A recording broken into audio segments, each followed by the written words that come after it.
Z izjemo arheologov, ki so danes na Rozmanovi začeli sondiranje, v Novem mestu vlada pravo mrtvilo. Srečamo predvsem sprehajalce in tiste, ki se, pravijo, odpravljajo ven zgolj po nujnih opravkih, kot je obisk lekarne.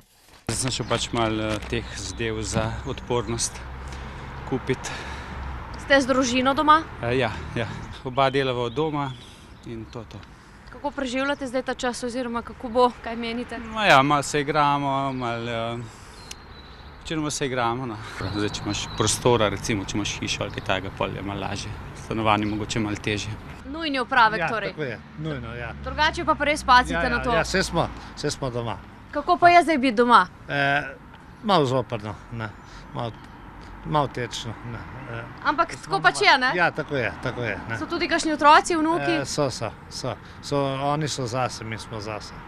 Kar je v danih razmerah najbolj prav, je splošen nasvet za državljane. Najverjetneje pa se ga mnogi ne morejo držati, saj morajo na delo, medtem ko jim otroke pazijo stari starši. Organiziranega varstva, predvidenega po občinah od danes naprej, namreč po novem ni. Nanj so se pripravili in vse skrbno načrtovali tudi v novomeškem vrtcu 5x5. Starši so izkazali potrebo le 3 družine, torej samo za 4 otroke. No, ko pa je prišla včeraj druga uredba, pa smo poklicali te starše, se z njimi pogovorili, so sicer izkazali malo zaskrbljenost, potem so poklicali nazaj vsi in so tudi si uredili že nadomestno varstvo. Vzgojiteljice si bodo tako odpočile, v tem času pa bo otrokom na voljo e-igralnica, pravi Potočnikova, ki se staršem zahvaljuje za sodelovanje. V imenu vseh inštitucij se zahvaljujem, da so pristopili tako resno in naj se igrajo zunaj, na zraku in naj bojo doma.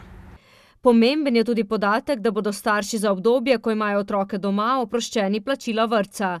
Sicer pa od danes ne vozijo več avtobusi mestnega potniškega prometa, kar bi lahko prizadelo predvsem starejše občane. Se zavedajo v novomeški občini, zato so za informacije in zagotavljanje nujnih potreb najranljivejših skupin prebivalstva uvedli dežurno telefonsko številko, ki je vsak dan na voljo med 7 in 20 uro.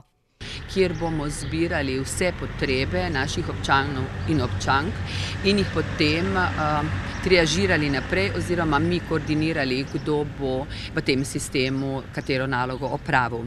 Včeraj so nas tudi iz štaba teritorialne zaščite obvestili, da bo danes prišla zaščitna obleka za vse tiste ljudi, ki bojo v tem sistemu pomoči. Koga pa so vključili vanj? V tem sistemu so seveda najprej na prvem mestu prostovoljci Rdečega križa, nadalje tudi prostovoljci Karitasa. Vse to koordinacijo smo mi že pred 10 dnevi opravili z temi institucijami, potem pa pridejo dalje recimo gasilci, vkolikor bi bilo to potrebno, tudi druge mladinske organizacije, kot so skavti in taborniki.